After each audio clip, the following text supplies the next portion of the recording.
Bonjour petits et grands lecteurs, j'espère que vous allez bien. On se retrouve aujourd'hui pour un book haul, pour le book haul du mois de mai. Je tenais tout d'abord à vous remercier pour la campagne Ulule parce que le jour où je filme, ça fait un jour seulement que la campagne a été lancée et a été presque financée entièrement pour son objectif de base et merci beaucoup. Voilà, je vous répète à chaque fois mais je m'y attendais vraiment pas parce que là c'est un nouvel auteur. Et merci ceux qui ont participé et ceux qui participeront pour potentiellement atteindre les autres objectifs de la campagne. Donc je vous remercie. On commence tout de suite avec tout d'abord les livres que j'ai reçus puis après les livres que j'ai achetés.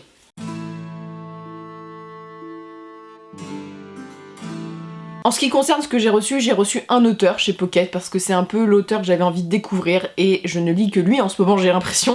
Il s'agit de Dan Simmons et le premier livre que j'ai reçu que je n'ai pas encore lu actuellement c'est L'Homme Nu. L'Homme Nu, je l'ai pris pour le titre parce que je le trouve déjà assez drôle, ça c'est mon humour beauf, mais surtout c'est de la SF et pour avoir lu Dan Simmons, je trouve que son écriture est vachement intéressante et avec lui je me sens en sécurité pour me lancer dans la SF. En fait c'est l'histoire assez triste d'un homme et d'une femme qui sont en couple depuis des années, qui arrivent à communiquer par télépathie.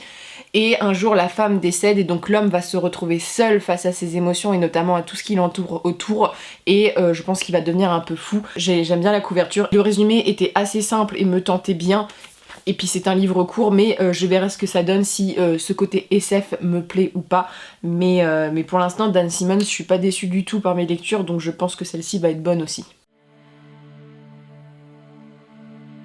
Toujours sur la même lignée, mais celui-ci je l'ai lu et je l'ai beaucoup aimé. Il s'agit donc de Le stick coule à l'envers de Dan Simmons. Alors c'est un recueil de nouvelles, je ne l'avais pas forcément vu à la base, dont la thématique principale est la mort. Voilà, donc on va parler de la mort et c'est très chouette. Non, en fait c'est assez fascinant. Il va parler de cette thématique sous des angles très différents pendant toutes les nouvelles. Ça va passer par l'historique par exemple, en parlant de la guerre du Vietnam. Ça va passer par le zombie, ça va passer par les nouvelles plus ou moins tristes et il y a des nouvelles, c'est des pépites de danger. Pourtant je suis pas une énorme fan de nouvelles mais là j'ai vachement accroché. Alors la première, donc Le stick coule à l'envers, est hyper touchante et en fait ce qui est vraiment intéressant c'est que avant chaque nouvelle on a donc un mot de l'auteur ou un de l'éditeur sur la nouvelle, comment elle a été écrite et dans quelles conditions, et il y a des nouvelles qui m'ont vraiment percuté. Alors ce qui est assez drôle avec Dan Simmons c'est qu'on voit qu'il a des tropes de base, c'est-à-dire qu'il a été professeur, donc l'enfant c'est quelque chose de sacré assez chez lui, et il y a beaucoup de nouvelles autour des professeurs qui sont très bien.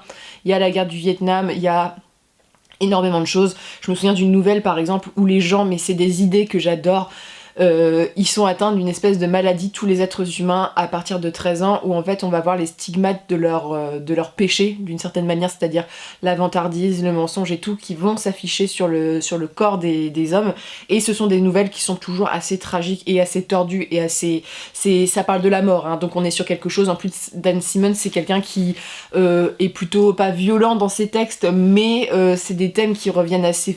Voilà, tragiquement il y a un conte de Noël, tout ça c'est pas le conte pour enfants. Mais franchement j'ai été assez conquise, il y a des nouvelles qui m'ont vraiment marqué et ça m'a. Ouais, il y a des moments j'ai eu envie de pleurer, il y a des nouvelles qui m'ont énormément saisie et on voit qu'il sait parler de son sujet sous différents angles et c'est hyper intéressant. Donc voilà, je vais pas vous en parler plus parce que j'en ferai un update, mais c'était vraiment une bonne lecture. Donc pour l'instant le petit Dan et moi on est sur une bonne courbe d'appréciation.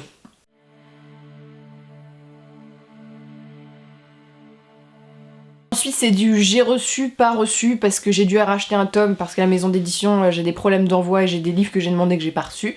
Avant de vous présenter ces livres-là, je tenais déjà à vous rappeler de faire des recherches sur cette maison d'édition en ce moment, si ça vous gêne ou pas ce qui se passe, si vous avez envie d'acheter des livres ou pas.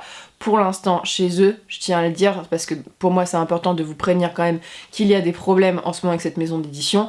Moi j'adore leurs textes et je voulais d'abord vous présenter ce qu'ils m'avaient envoyé, mais ayez bien conscience qu'il y a des problèmes en ce moment et je préfère que vous soyez informés. Vous n'avez qu'à taper le nom de cette maison d'édition et vous trouverez toutes les informations actuellement, ce qui se trouve en ce moment. Donc je voulais vous présenter déjà le livre que j'ai acheté puis que j'ai reçu. Donc je me suis acheté en fait le tome 15 de La Roue du Temps de Robert Jordan. C'est une série que je lis depuis très longtemps vu que c'est le tome 15.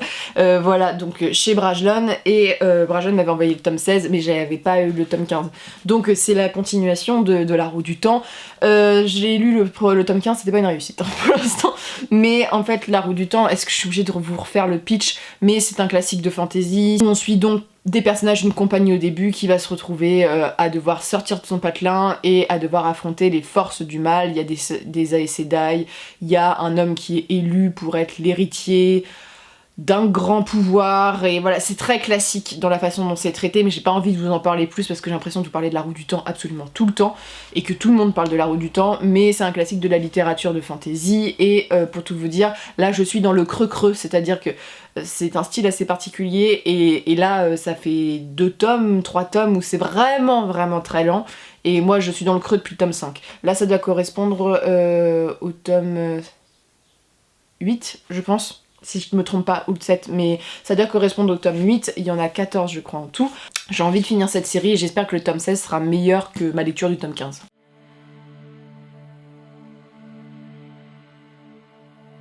Parallèle Brajon m'a envoyé aussi un petit carnet, donc c'est avec Lovecraft, avec des petits dessins à l'intérieur, donc je tenais à les remercier, même si je tiens à rappeler qu'actuellement, voilà, il faut prendre du recul sur la situation et sur ce qu'on nous envoie et dans quel but et tout ça, mais voilà, c'est les équipes de communication qui sont très sympathiques avec moi qui m'ont envoyé.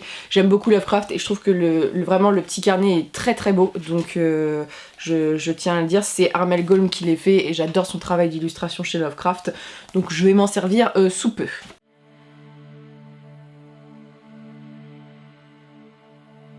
En ce qui concerne les réceptions, je crois que c'est tout. J'ai pas eu d'autres réceptions ce mois-ci. On enchaîne avec mes achats. Je me suis fait notamment un petit plaisir sur un livre que je souhaitais lire depuis très longtemps et je vous présente ça tout de suite. Donc le premier livre que je vous présente, c'est donc une suite de romans que j'ai adoré et que je veux continuer cette série. Je suis fan de cet auteur. Et comme j'ai eu ma panne de lecture assez conséquente, voilà, il y a un mois à peu près, je me suis dit il faut que j'achète des livres où je suis sûre que je vais aimer. Donc il s'agit de Joe Abercrombie avec Servir froid. C'est la suite de toute la trilogie de base de La Première Loi, mais moi j'ai lu le truc mais totalement à l'envers. C'est-à-dire que j'ai lu la nouvelle série qui se situe après ces one-shots, parce qu'a priori ces livres-là, il y en a 3 qui se lisent indépendamment, qui se lisent entre La Première Loi, donc t'as La Première Loi, après t'as Servir froid, les héros pays rouge, et ensuite tu as l'autre série, Un soupçon de haine.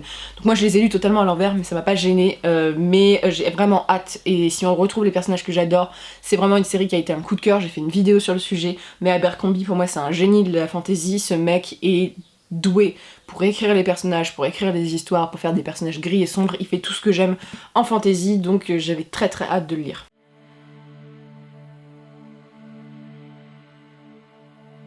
Ensuite, je me suis continué une petite série, c'est le tome 3 déjà, et j'ai un peu hâte de savoir comment ça va évoluer parce que c'est une série qui, même si je trouve que c'est assez creux à l'intérieur des romans et que j'adore le début et la fin en général, bah j'ai envie d'avancer. Il s'agit donc de Le sang des 7 rois de Régis Boyer, chez La Talente Poche, toujours aussi belle couverture. C'est un récit de base, dans le premier tome, on suit un mec qui travaille dans un château jusqu'au jour où il y a 2 adolescents qui sont enlevés en fait dans le patelin qui dépend du château, et il est donc envoyé par son roi pour retrouver les adolescents parce qu'il y a quand même un petit problème. On se situe dans un monde où, en clair, il y a du sang bleu, c'est-à-dire que les gens qui ont du sang qui coule bleu ont des dons particuliers et ont été à peu près chassés. Dans le tome 2, on voit ces personnages qui essayent de se reproduire avec des femmes nobles et ça n'aboutit pas vraiment. Et donc dans le tome 3, j'ai l'impression que l'histoire va vraiment démarrer parce qu'à la fin du tome 2, on voit qu'il y a des enjeux qui sont posés et tout. Donc j'ai hâte de savoir ça parce que c'est un récit qui est vraiment qualitatif. C'est bien écrit, c'est juste que moi je trouve qu'il y a des petits problèmes au niveau du rythme parfois et un souci de crédibilité parfois avec les personnages, notamment les relations amoureuses, mais j'ai hâte de voir ce que ça donne et un peu voir où va l'auteur, parce que pour l'instant je vois un peu, on est dans une aventure et tout, mais j'ai un peu envie de voir si ça va vraiment avancer, et là est-ce que la magie et tout ça va prendre plus de place, et si on va... J'ai aussi envie de retrouver des personnages qu'on avait vus dans le tome 1, donc j'ai hâte de voir ça, et puis la fin du tome 2 était ouf, donc j'ai vraiment hâte.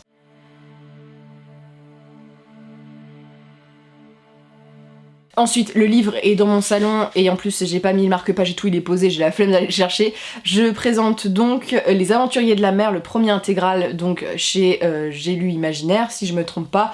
Donc c'est un livre que j'attendais de lire depuis très longtemps, que je ne trouvais pas malheureusement en magasin.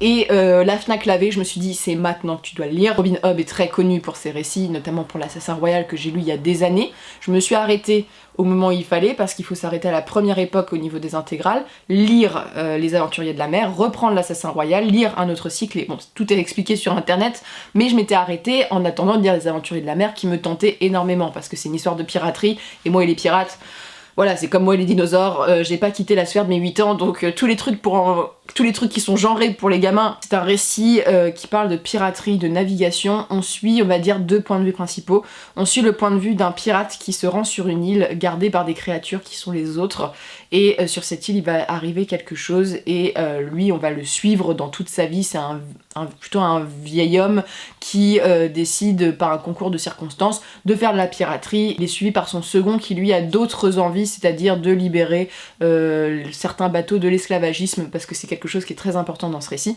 Ça se situe dans l'Assassin Royal, hein. L'univers est dans l'Assassin Royal. On a certaines références à des dragons et tout, qu'on peut faire des liens. Ensuite, c'est mon point de vue que je préfère, c'est le point de vue d'Althea. Alors Althea, c'est la fille d'un marchand. On est dans un monde où il y a des grandes...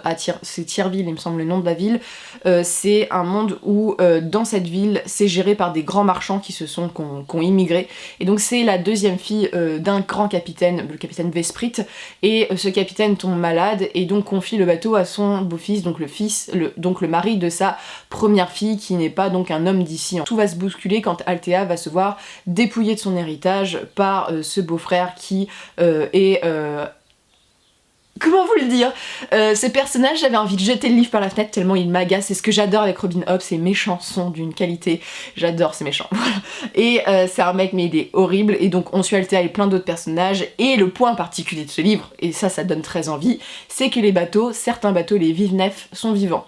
En fait, ils s'actionnent avec le sang, ils s'actionnent, voilà, ils se réveillent à un moment et ils sont vivants, ils ressentent des sentiments, et tout est le lien entre Althea et cette vive-nef dont elle va être arrachée. Bref, c'est original, c'est bon, je vais pas vous faire la chronique, mais c'est vraiment très, je suis conquise dès le début. Il y a plein de gens qui disent oui, j'ai eu du mal à rentrer dedans, moi je suis dedans en direct, mais bon, dès qu'il y a des pirates, de l'eau, de la contrebande, voilà, et ce qui est assez intéressant, c'est que j'ai pas le souvenir que l'Assassin Royal, ça soit très... c'était adulte, mais là par exemple on va dans les bordels, on a tout un truc de prostituée et tout qui, sans être explicite, qui est montré, et je suis assez étonnée, donc je trouve que c'est vachement plus adulte d'une certaine manière, mais j'adore, voilà, j'adore, je n'ai pas autre chose à dire pour l'instant.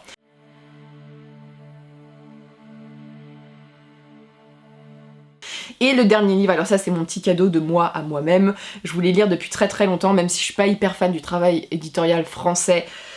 J'avais envie aussi de soutenir une maison d'édition que j'ai très peu dans ma bibliothèque, je sais même pas si j'en ai un déjà dans ma bibliothèque. Je parle donc de La Guerre du Pavot chez Actes Sud de R.F. Kuang. Alors La Guerre du Pavot, j'avais tellement envie de le lire parce que c'est de la fantaisie asiatique. Il faut savoir que moi, la fantaisie asiatique, j'en ai lu très peu. J'ai lu la Silk Punk de Cal New, qui est un peu le chef-d'œuvre, voilà, qui est connu.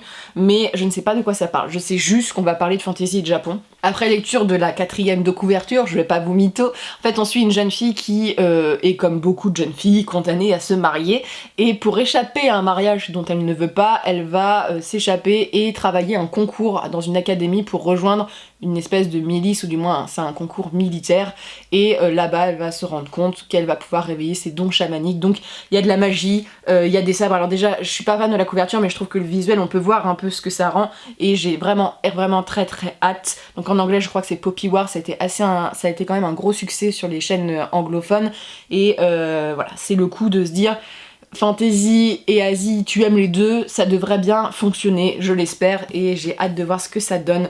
Bon, c'est écrit, c'est assez gros, hein, le livre est costaud, mais c'est pas non plus une vraie case de ouf. Donc j'ai hâte de le lire, j'ai simplement peur que ça soit un peu jeunesse. Je sais pas si... Moi je m'attends à de la littérature fantasy adulte, et j'ai pas trop envie que ça soit young adulte. J'ai un peu peur de ça avec le roman initiatique, parce que ça a l'air d'être un roman initiatique, mais c'est pas toujours le cas. Donc j'ai hâte de voir ce que ça donne, mais si vous l'avez lu, n'hésitez pas à me dire ce que vous en avez pensé. C'en est tout pour ce book haul, j'espère qu'il vous a plu. N'hésitez pas à me dire ce que vous avez acheté ce mois-ci, si vous avez lu les livres que je vous ai présentés, ce que vous en avez pensé. Et sur ce, je vous souhaite de très bonnes lectures. Je vous remercie encore pour la campagne Ulule des 3 Nornes. Je vous retrouve mercredi pour une vidéo qui me tient à cœur. Je participe au challenge Love is Love Reading Challenge organisé par l'Ange Sauvage. C'est le mois de les fiertés pour ceux qui n'ont pas suivi. Donc le but de ce challenge, c'est de mettre en avant des littératures LGBTQ IA+, j'oublie toujours une lettre dedans, en clair les communautés qui sont mises en retrait de la société, et donc le sujet de la vidéo, je vous le spoil pour ceux qui restent jusqu'à la fin, mais ce sont 5 livres de ces littératures dans les littératures de l'imaginaire, voilà, et vous allez voir que c'est pas si simple d'en trouver malheureusement. Et sur ce, je vous souhaite de très bonnes lectures, une très bonne journée, et on se retrouve mercredi pour cette vidéo.